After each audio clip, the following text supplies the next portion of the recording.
Di sebuah sudut Kabupaten Sukoharjo, berdiri sebuah desa yang menyimpan harmoni antara tradisi dan kemajuan.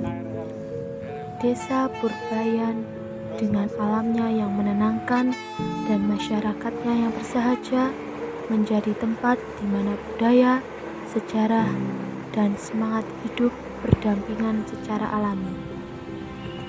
Dalam video ini, kami mengajak Anda menyusuri berbagai sisi dari Desa Purbayan, mulai dari kepemimpinan desa, warisan sejarah, hingga geliat ekonomi masyarakat yang menghidupkan desa dari hari ke hari. Perjalanan ini kita awali dengan mendengarkan langsung dari pemimpin desa, Bapak Kepala Desa Budi Srianto, yang akan menceritakan gambaran umum serta kondisi terkini dari Desa Purbayan.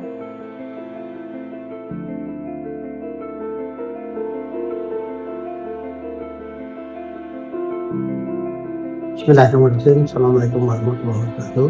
Perkenalkan, saya Budi Srianto, Kepala Desa Purbayan, periode ketiga, Kecamatan Bagi, Kabupaten Sukoharjo. Selamat pagi, salam sejahtera bagi kita sekalian. Perlu kita sampaikan sedikit profil sejarah Desa Purbayan, desa kami, desa yang kita cintai, kita banggakan, dengan jumlah penduduk 7.323. Dengan hal ini saya selaku kepala desa ditemani ada 10 perangkat. Perlu kita perkenalkan dulu. Yang pertama saya sendiri Budi Srianto, yang kedua Bu Jessica, yang ketiga dibantu dua bayan dan satu Pak Sano dan Pak Kris Subianto. Kasih pemerintahan Pak Mulyono, KU Umum Pembina Tri Ratna, Keuangan Bumi, lantas Kesra Pak Erlambang, pelayanan Pak Robert, dan selanjutnya mungkin terkait dengan keadaan peta Desa Purbayan, situasi kondisi yang tidak aman. Untuk pemerintah ditunjang dengan semua kegiatan dari tokoh masyarakat, tokoh partai, tokoh politik, tokoh masyarakat, dan adik-adik taruna di dalam ada AST Limas. Itu kegiatan pemerintah desa yang ditopang dari segala elemen masyarakat, dari Ibu PKK. Terus untuk dunia pendidikan di Purbayan ada 2 SD, 1 SD Purbayan Negeri 1, 2 SD Purbayan Negeri 2 yang terletak di Dukuh Motejo, yang SD Purbayan 1 yang terletak di Kabupaten Bali. Dari sekian kegiatan juga ditambah dengan keagamaan untuk Desa Purbayan. Jumlah tempat ibadah untuk Islam ada 27. Lantas ini ada 2 wihara untuk umat Buddha. Jadi untuk kegiatan umat Buddha di Purbayan ada 2. Dan selagi tokoh dari Nasrani, Katolik itu juga ada, namun kegiatan berpindah-pindah. Dalam arti tidak menimpa masalah, kan itu dihilir untuk kegiatan itu diadakan di umat warga yang kategori rumahnya untuk mencukupi kegiatan. Itu yang perlu kita sampaikan, dan alhamdulillah kita politik Purbayan juga aman, tidak ada gejolak apapun. Bapak Ibu yang saya hormati, perlu kita sampaikan juga kegiatan untuk mayoritas penduduk di Purbayan itu ada kegiatan dibilang petani. Mayoritas rata-rata penduduk pekerjaan kita harian lepas itu di buruh tani. Pada buruh tani kurang lebih hampir 50-an. Ada kelompok tani wanita KLT yang berletak di depan gedung Purbawijaya, dan itu juga sudah ada sandai KLT. Sandai KLT itu ya untuk kegiatan yang untuk umpan, kegiatan dari ibu wanita dari kelompok tani wanita. Lalu hal seperti ini dipakai untuk kegiatan juga rohaniawan, untuk pengajian, untuk semangat, dan juga dipakai untuk karang taruna. Dan kebetulan pada saat ini untuk kegiatan karang taruna juga ada, tapi yang cuma hanya lingkupnya itu kan bisa, atau mungkin dibilang tradisi. Kita ada kegiatan dasar untuk mengenang kegiatan di bulan Ramadan ini. Dan kebetulan untuk yang kemarin sudah dilaksanakan juga termasuk donasi takjil dari generasi atau karang taruna desa. Mungkin sedikit itu yang kami lakukan. Jadi orang dan ibunya sama saat ini masih Assalamualaikum warahmatullahi wabarakatuh.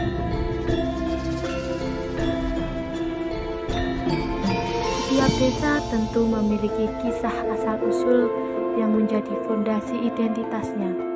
Sejarah bukan sekedar catatan masa lalu, tapi cermin nilai-nilai yang membentuk karakter warganya. Di Desa Purbayan, warisan sejarah ini masih dirawat dan dihargai menjadi pijakan untuk melangkah ke masa depan. Untuk menggali lebih dalam tentang bagaimana Desa Purbayan terbentuk dan tumbuh dari masa ke masa, mari kita simak penuturan dari Bapak Robert Sudrajat selaku Kasih Pelayanan Desa yang akan membagikan kisah perjalanan panjang desa ini dari generasi ke generasi. Assalamualaikum warahmatullahi wabarakatuh. Perkenalkan, nama saya Robert Sudrajat. Saya di pemerintah Desa Purbayan sebagai Kasih Pelayanan Desa Purbayan. Berikut akan kami sampaikan terkait dengan sejarah Desa Purbayan. Sejarah ini memang sebelumnya saya ingin bercerita dirintis dari adanya warga masyarakat yang ingin mengenang sebenarnya Purbayan itu sejarahnya bagaimana. Akhirnya kami dari pemerintah desa bekerja sama dengan BPD dan juga BUMDes untuk mencari tahu kira-kira bagaimana sejarah terbentuknya atau mungkin kenapa bisa disebut dengan Desa Purbayan. Kami mengulik dan mengulas dari tokoh-tokoh masyarakat yang ada di Desa Purbayan, kemudian kami rangkum dan kami mohon petunjuk terkait dengan sejarah desa tersebut. Akhirnya pada tahun 2022 kemarin kita mengadakan grebek yang pertama kali yang memperingati hari jadi Desa Purbayan ke-74. Jadi tahun 2022 kemarin 74, kemudian 2024 kemarin kita mengadakan grebek, jadi kirab budaya satu hari yang dilaksanakan pada sore hari. Alhamdulillah antusias dari masyarakat juga luar biasa untuk menyambut grebek Desa Purbayan. Kemudian di tahun 2023 kita melakukan peringatan hari jadi Desa Purbayan ke-75. Kita mengadakan semacam rangkaian kegiatan mulai dari penanaman pohon yang dilakukan oleh Bupati Sukoharjo, kemudian disambung dengan bazar dan festival kepemudaan, serta ditutup dengan adanya kirab budaya yang antusias masyarakat masih luar biasa. Kemudian tahun 2024 yang terakhir kemarin kita juga melakukan peringatan Hari Sejarah Desa Purbayan yang ke-76. Pada kesempatan 2024 kemarin kita sedikit meringkas kegiatan, tidak ada kirab tetapi girohnya untuk semangat hari jadi Purbayan tetap ada, maka kita adakan pergelaran wayang kulit yang alhamdulillah antusias masyarakat semakin malam semakin ramai dan semakin menikmati bagaimana sejarahnya Desa Purbayan, khususnya untuk pagelaran wayang kulit kemarin dengan tema Semar Bangun Desa. Jadi sekilas terkait dengan terjadinya sejarah Desa Purbayan, yang mana memang secara sepintas Desa Purbayan sendiri dulu itu pernah disinggahi atau pernah dilewati, yaitu dari Pangeran Purboyo. Nah, ini berikut akan kami bacakan sekilas terkait dengan Pangeran Purboyo yang ditata atau disusun oleh Kanjeng Raden Arya Tumenggung Windu Rumeksa Adinagara. Assalamualaikum warahmatullahi wabarakatuh. Bismillahirrahmanirrahim. Kairing raos suka binokaning suka kula kalilanana matur ngaturaken dumanipun tataran Desa Purbayan Kecamatan Baki Kabupaten Sukoharjo. Sesanti raos syukur alhamdulillah birobbil alamin kula badhe ngaturaken dumadinipun dukuh-dukuh tataran wewengkon Desa Purbayan kanthi awewaton wasiat Pangeran Purboyo utawi Gusti Purboyo putra sinuwun Kartosuro sinuwun Amangkurat setunggal utawi sinuwun Puger putra Pambayun sinuwun Panembahan Senopati ing Karaton Mataram Islam. Sinuwun Katoron Kraton Kartosuro peputra cacah kalih pisan putra angka setunggal Gusti Purbaningrat kekalih Gusti Purboyo utawi Pangeran Purboyo niku. Nah, riwayatipun Gusti Purboyo wiwit alit demen prihatin bentur topo saben dinane petah luwe utawi poso. Anggenipun bentur topo ape payung kawilujengan nyuwun wonten ngarsanipun Gusti Allah ingkang Maha Gusti utawi Maha Agung ingkang antipaya jagat. Nah, ngancik diwasanipun Pangeran Purboyo kasinuwunan wahyu pulung karaton langgeng kados eyang buyutipun swarga Ki Ageng Srimapurung Prabu Handayaningrat ingkang sumere utawi dipun sarehaken wonten ing dukuh Malangan Pengging. Masyarakat umum Kyai Ageng Simakurung Prabu Handayaningrat kinastan Ki Ageng Pengging sepuh. Nalika sugengipun Kyai Ageng Srimapurung Prabu Handayaningrat ugi bentur topo utawi prihatin nyuwun wahyu pulung kraton langgeng wonten ngarsanipun Gusti Maha Nusa. Murih putra wayahipun saged jumeneng nata utawi Nalendra winastan Ratu Langgeng. Ringkesipun Wulandara Kyai Ageng Srimapurung Prabu Handayaningrat anggenipun topo ngancik dinten malam Selasa kliwon wanci jam 3:30 menit bangun wonten wahyu tumurun cahya biru kinastan wahyu pulung karaton langgeng ringkesipun crita Kyai Ageng Srimapurung Prabu Handayaningrat dipun panggihi Kanjeng Sunan Kalijaga. Lajengipun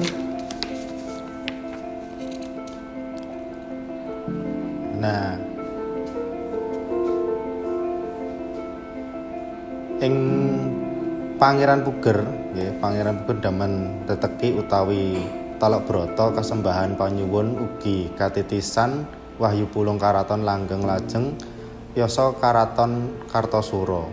Nah, ndek wau peputrane nggih kalih nggih Gusti Purbaningrat kalian Pangeran Purboyo. Nah, Pangeran Purboyo niki anggenipun bentur tapa langkung linuwin katimbang kang masipun. Ya. Nah, Pangeran Purboyo niki nglajengaken ameng-ameng mlaku, nglajengaken nampak menggok manengan mangidul ngancik kidul lepen ngawe-ngawe dalemipun ayo cepet nyaketi ingsun. Nah, kalian ameng-ameng utawi melampah kene besok dadi desa Ngawen. Desa dareng Pak Pangeran Purboyo niku wau ngawe-ngawe. Ning daerah niku ngawe-ngawe dadi desa Ngawen. Kidul desa mangetan telase desa Penggok mangiwa dumugi prapatan dugi tengah dusun. Kraos sayah sinambi dahar pisang raja sinambi lelanggahan Gusti Purboyo dawuh aku golekno bayu. Sendika Gusti mlaku mangidul prajurit loro wau pikantuk wonten ledhokan toyanipun bening. Wangsul diaturaken Gusti Prabowo, Gusti Purbaya karo dangu ngenti iki mau doyanipun wonten ledhoking Gusti. Ing semono uga rejane jaman dadiya desa ngledhok, dadi desa ngledhok. Sampun ngunduh lajeng dawuh ingsun asep ajrep siram jamas. Lajeng anggenipun dipun cengtelakaken wit metir utawi mlanding. Dene sandingipun kagem siram jamas wonten sumur. Sumur kodrat menapa didamel tiyang boten mangertos Gusti Purbaya. Wangsul ngagem busana Pangeran Purbaya rejane jaman dadiya desa tempel. Jadi di desa tempel ada sumur. Nanti mungkin bisa diliput atau mungkin bisa kunjungan ke sana. Ada sumur petilasan dari Pangeran Purbaya. Wangsul ngagem busana Pangeran Purbaya dadi desa tempel mau, lajeng boten dangu ngersakake sare wonten ing Kilen Mergi. Nah, aku golekno bantal di dalem kalih ngupaya bantal laku mangulon pitakon Bata Ijo. Nah, dadi Bata Ijo diaturaken Gusti Purbaya besok dadiya papan Bata Ijo, dadiya desa Bata Ijo. Lan ing nganggo sare iki dadiya desa Purbayan yang dibuat untuk tidur, itu jadilah desa Purbayan. Pangeran Purbaya anggenipun sare cekap nglajengaken lampah mangalor dumugi desa lir utawa lor mampir pinisepuh ingkang nembing ngreseki blarek. Gusti Purbaya ngendika, "Mbah, damel menapa?" Jawabipun pinisepuh, "Anak Mas damel sawi sawah." Lajeng pinisepuh nimbali nyonyahipun, "Ni ana tamu suguhana unjukan karo krasikan ijik to." Lajeng dipun aturaken, "Monggo Mas, diunjuk nom-noman kalian prajurit kalih." Pinisepuh matur, "Anak Mas, iki sejatine sapa?" Dipun jawab, "Mbah kula baris Pangeran Purbaya, putranipun sinuwun Karaton Kartosura. Gurawalan sungkem ana ngarsane Gusti Purbaya." Jadi mboten ngertos ternyata yang mampir ke rumahnya itu Pangeran Purbaya. Lajeng sembah bekti kula Gusti, kula aturaken Gusti. Pangandika Gusti Purbaya, "Mboten dados menapa Mbah, namung kula nilar wasiat utawi pameling desa menika dadosa desa sawahan. Kalajengaken sing dene kerasian ingkang damel nyamikan iki mengke dadiya desa kerasian." Makanya desa sawan sama kerasian itu beriringan atau bersampingan.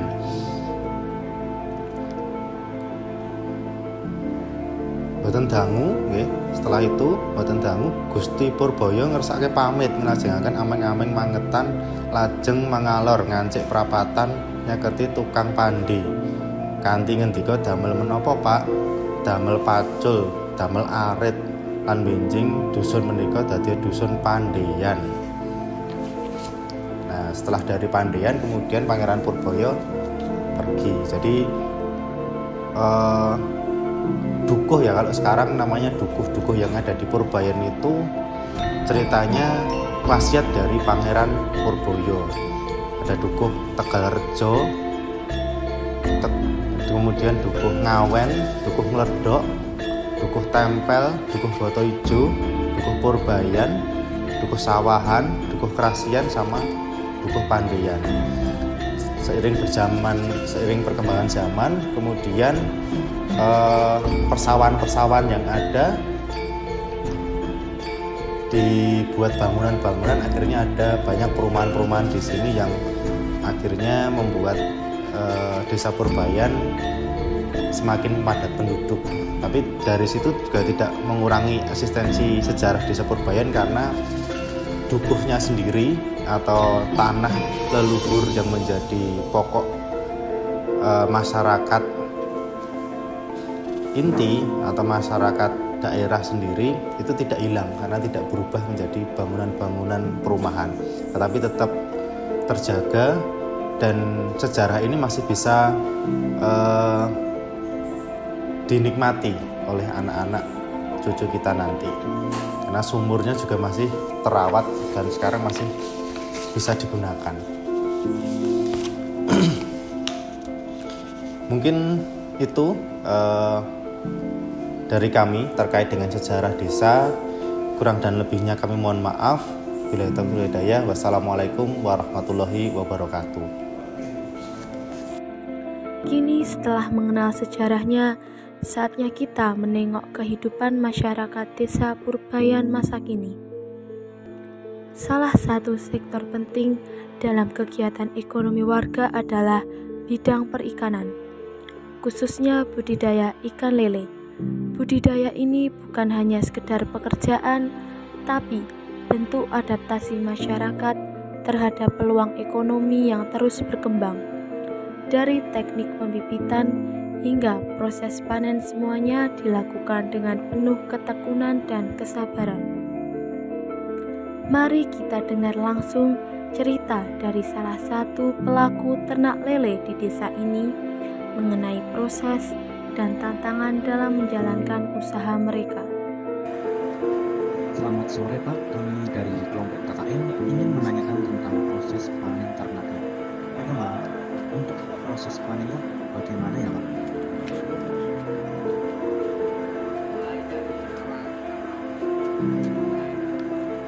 Kita harus mempersiapkan air dulu Mas.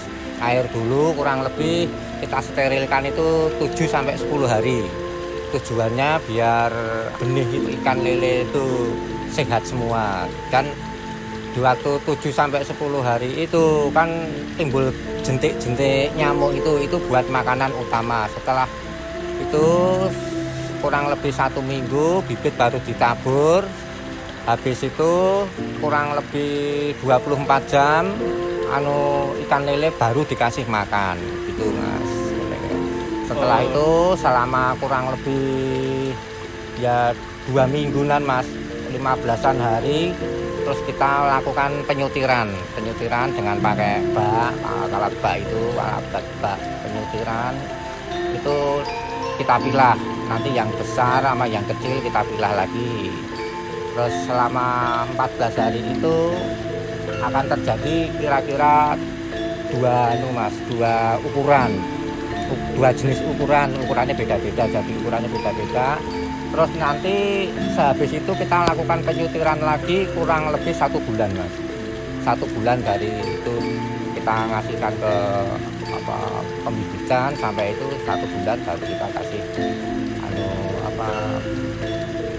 istilahnya sutiran yang kedua kali. Setelah sutiran kedua kali udah aman itu Mas. Setelah itu baru kita pindah ke kolam yang besar itu Mas.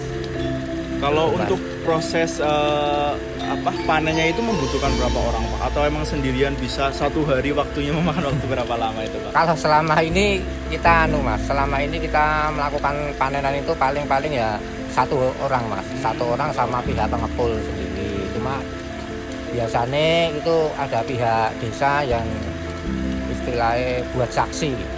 Itu permintaan dari saya Mas, permintaan dari saya karena waktu panen hasilnya biar pada tahu ini untungnya berapa, total keseluruhannya berapa dari modalnya, itu yang terjadi itu Pak. Biasanya kalau setiap panen itu dapatnya berapa kilo Pak? Atau ukurannya apa gitu setiap 1 kali panen? 1 kali panen itu tergantung Mas, kita nabur benih itu berapa, nabur benih kurang lebih 1000 ekor. Itu kurang lebih kita tangkap bersih itu sekitar 80-an kilo Mas, 75 sampai 80 kilo.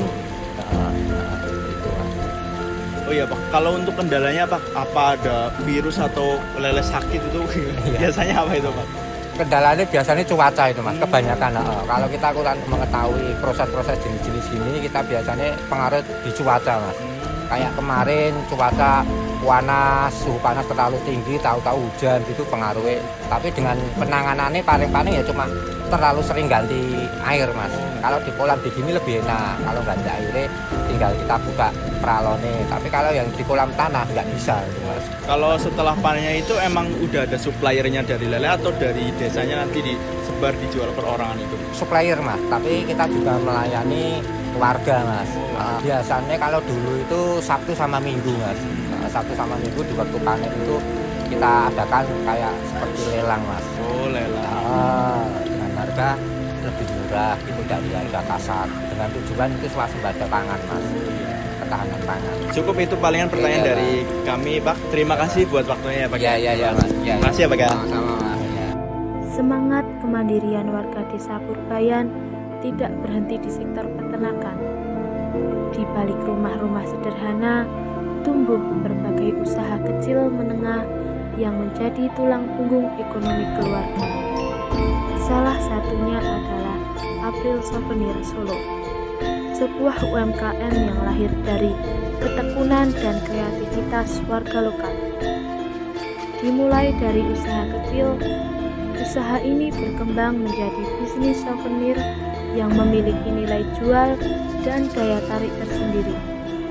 Yuk kita simak perjalanan inspiratif dari pelaku UMKM ini dan bagaimana semangat untuk terus berkembang menjadi kunci keberhasilan mereka.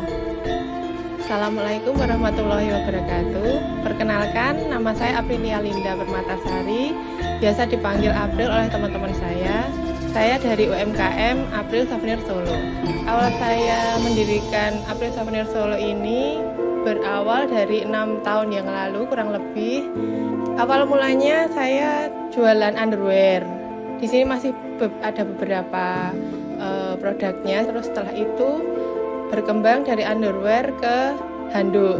Setelah handuk, saya berpikir handuk ini misalkan pengen punya nilai value yang lebih, harus ada produk yang menyertai. Akhirnya saya bordir. Jadi handuknya saya bordir untuk menambah value handuk tersebut. Dari handuk bordir timbullah beberapa hampers lain yang menambah jualan saya. Jadi intinya dari April Souvenir ini kita bisa memberikan barang atau kado kepada orang berupa hampers tapi custom gitu.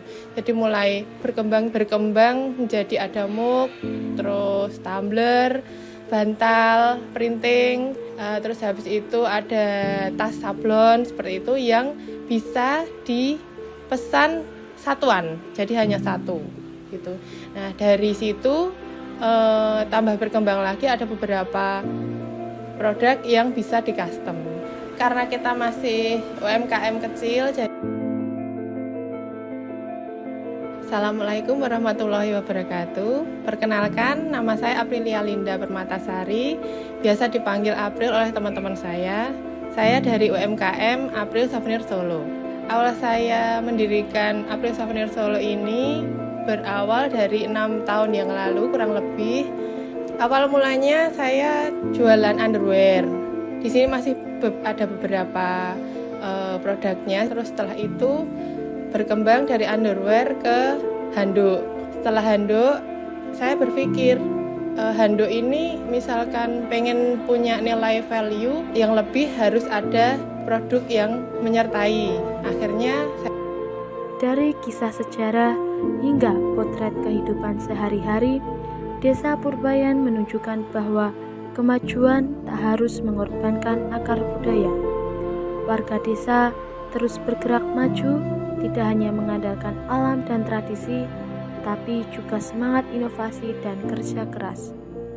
Baik dalam memelihara lingkungan, menjalankan usaha, maupun membangun komunitas yang saling mendukung. Semua menjadi bagian dari wajah desa yang dinamis dan hidup. Kunjungan ini bukan sekedar observasi, tapi sebuah pelajaran tentang bagaimana sebuah desa mampu tumbuh berdiri di atas nilai-nilai lokal dan tetap terbuka terhadap perkembangan zaman. Semoga apa yang kami dokumentasikan ini dapat menjadi inspirasi baik bagi kami yang belajar maupun bagi siapa saja yang percaya bahwa perubahan besar bisa dimulai dari langkah-langkah kecil seperti yang sedang dilakukan oleh masyarakat Desa Purbayan. Terima kasih telah mengikuti perjalanan ini. Assalamualaikum warahmatullahi wabarakatuh.